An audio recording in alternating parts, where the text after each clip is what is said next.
राज्यामध्ये 36 पैकी 31 जिल्ह्यामध्ये अतिवृष्टी झालेली आहे। संपूर्ण शेती पाण्यामध्ये उद्ध्वस्त झालेली आहे।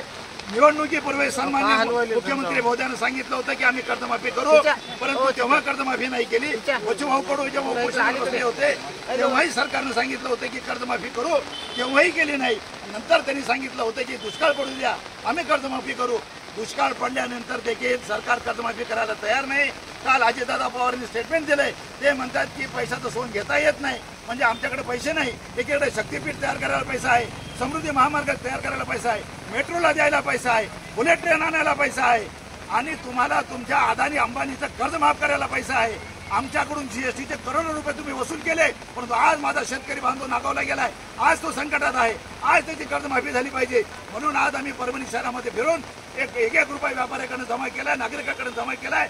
हे पैसे आम्ही माननीय मुख्यमंत्री महोदयाकडे देणार आहोत, मुख्यमंत्री सहायता निधीमध्ये देत आहोत, आणि त्यांना सांगत आहोत की आपल्याकडे पैसे नाहीत, परभणीतल्या जनतेनं भीक मागून तुम्हाला पैसे दिलेले आहेत। प्रहार जनशक्ती पक्षाच्या माध्यमातून झालेले हा सगळा रक्कम मुख्यमंत्री महोदयांना डीडीच्या मार्फत देण्यात येईल, आणि त्यांना सांगण्यात येईल की हे आमच्याकडून ही भीक घ्या, पण माझ्या शेतकरी बांधवाला कर्जमाफी करा, त्यासाठी हे आंदोलन होतं।